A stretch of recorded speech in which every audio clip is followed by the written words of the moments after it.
Hello दोस्तों, कैसे हैं आप सब लोग। Welcome back to my channel.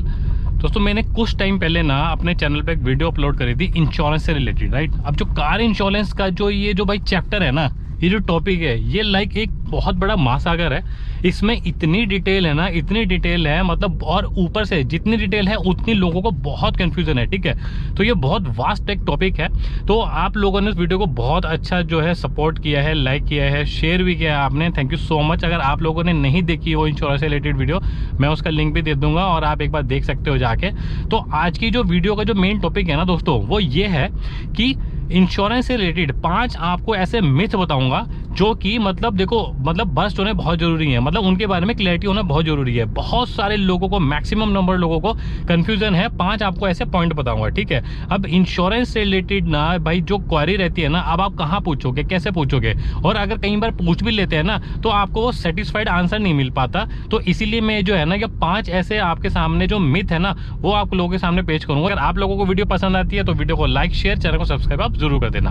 Number 1 myth, जब हमारी गाड़ी बहुत पुरानी हो जाती है ना, तो हम क्या करते हैं, अपनी गाड़ी का इंश्योरेंस कराना जो है छोड़ देते हैं। हमको लगता है कि यार अब देखो इंश्योरेंस करा के कोई फायदा नहीं है, क्योंकि हमारी गाड़ी की आईडीवी वैल्यू लगेगी वो इतनी कम लगेगी जिसका कोई मतलब नहीं बनता है, कोई सेंस नहीं बनता है। तो क्यों हम फालतू में अपना जो है इंश्योरेंस में पैसा लगाएं, जो हम कॉम्प्रिहेंसिव पॉलिसी लेंगे, ठीक है।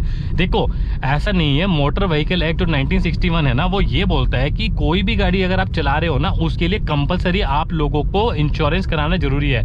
भले आप कॉम्प्रिहेंसिव लो या ना लो, बट जो थर्ड पार्टी वाला है ना भाई, वो बिल्कुल मस्ट है, तो वो आपको लेना पड़ेगा, वरना आपके ऊपर कानूनी कार्रवाई होगी, ठीक है। नंबर 2, फिर जब आप ये सोचते हो कि यार अपने वैल्यू का कोई मतलब ही नहीं है, पुरानी गाड़ी हो जाएगी, अपने को क्या वैल्यू मिलेगी, तो आप नहीं कराते हो ना। बट ऐसा नहीं है।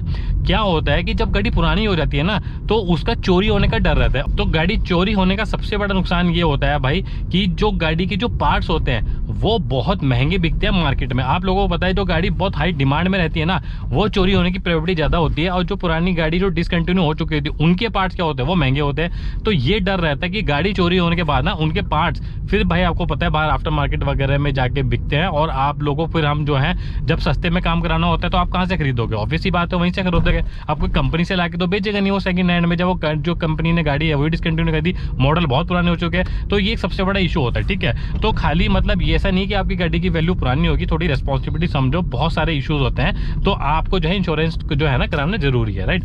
नंबर 2 मिथ, हमको ये कई बार मिथ रहता है कि अगर मान लो गाड़ी दूसरे की वजह से मेरी गाड़ी ठुकती है ना, तो मैं इंश्योरेंस क्लेम कर सकता हूं। बट अगर मेरी गलती से मेरी गाड़ी जो ठुक रही है, कहीं एक्सीडेंट होता है, तो क्या उसका क्लेम मिल सकता है, मैं क्लेम कर सकता हूं। बहुत मतलब सीरियसली बहुत लोगों को कंफ्यूजन रहती है। तो देखो सीधी सी बात है, जब आप कॉम्प्रिहेंसिव पॉलिसी लेते हो ना अपनी, तो उसके अंदर ईच एंड एवरीथिंग कवर होता है। आपको कोई टेंशन लेने की जरूरत नहीं है, चाहे दूसरे की वजह से एक्सीडेंट हो, चाहे आपकी वजह से फॉल्ट हो, या कोई दंगा फसाद हो, टेररिस्ट एक्टिविटी हो, ठीक है, फ्लड हो, टेररिज्म हो, तो आपकी जो गाड़ी है ना वो हर सिनेरियो में कवर है। अगर आपका एक्सीडेंट होता है, लेकिन अगर आप नशे में पाए जाते हो, आपकी जो है मतलब लिकर आपने पी के, अल्कोहल पी के आप ड्राइव कर रहे हो तो एक्सीडेंट हुआ, तो आपको क्लेम नहीं मिलेगा। और दूसरा केस, अगर आपकी जो प्राइवेट गाड़ी है वो आप ऐसा कमर्शियल यूज कर रहे हो, राइट, मतलब सवारी ढोने का, कई लोग आपने देखा होगा सवारी ढोने का काम, या ये जो सामान होता है इसको लोडिंग अनलोडिंग करने के लिए अपनी जो प्राइवेट नंबर होता है उसको यूज करते हैं ऐसे कमर्शियल, ठीक है। उस केस में भी मे बी शायद आपका जो क्लेम होगा वो नहीं होगा, वो रिजेक्ट हो जाएगा। तो इस बात का ध्यान जरूर रखना आप।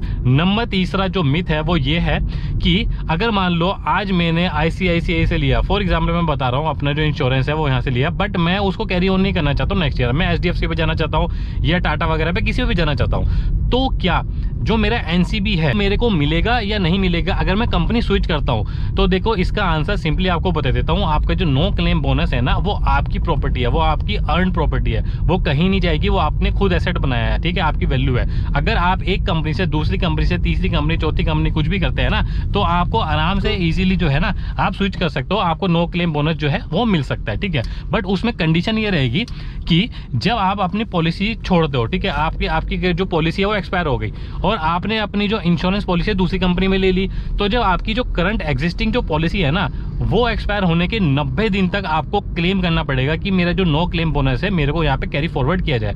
अगर आप वो 90 दिन के अंदर नहीं करते तो आपका लैप्स हो जाएगा, आपको नहीं मिलेगा, ठीक है। तो इतना टाइम हमको मिलता है। दोस्तों नंबर 4 मिथ, अगर मान लो मैं अपनी गाड़ी को सोल्ड करता हूँ, ठीक है, दूसरे बंदों को मैंने दे दी, तो जो मेरी करंट पॉलिसी के अंदर जो मेरे को नो क्लेम बोनस मिला हुआ है, जो मैंने अब तक क्लेम नहीं किया, जिसकी वजह से मैंने वो कमाया है नो क्लेम बोनस, तो क्या वो नो क्लेम बोनस मेरे को आगे मिलेगा अगर मैं नई गाड़ी खरीदता हूँ या कुछ भी करता हूँ? तो देखो इसका सीधी सी बात है, वो जो नो क्लेम बोनस आपने जो कमाया है ना, वो आपका एसेट है। ऑब्वियस सी बात है, कंपनी भाई ये सोचती है कि 2-3 साल इसने कंटिन्यू अगर नहीं लिया तो सोचो कितना सीरियस कार ओनर है, अपनी गाड़ी के लिए लॉयल है, ठीक है। तो ये एक जेंटलमैन ड्राइवर है, तो इसने अभी तक कुछ क्लेम नहीं किया है। तो वो जो नो क्लेम बोनस है ना, वो आपको कैरी फॉरवर्ड होगा, आपको कोई दिक्कत नहीं होगी। वो उसको नहीं मिलेगा जिसको आपने गाड़ी अपनी बेची है, वो नो क्लेम बोनस आपकी प्रॉपर्टी है।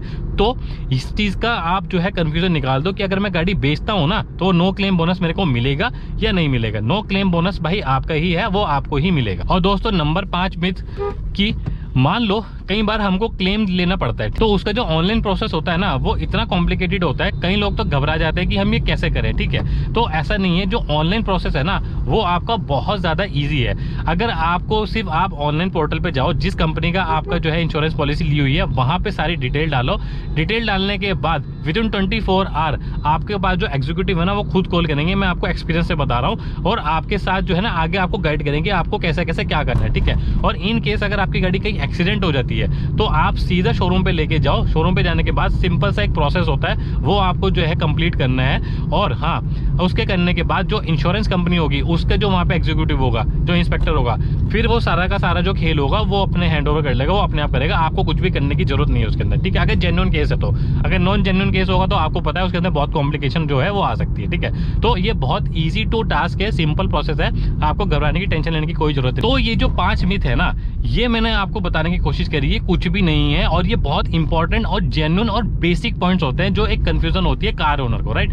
तो होप ये वीडियो आप लोगों को कुछ इन्फॉर्मेटिव लगी होगी। अगर आप लोगों को वीडियो पसंद आई है तो प्लीज वीडियो को लाइक, शेयर, चैनल को सब्सक्राइब आप जरूर कर देना। Thank you so much. जय हिंद।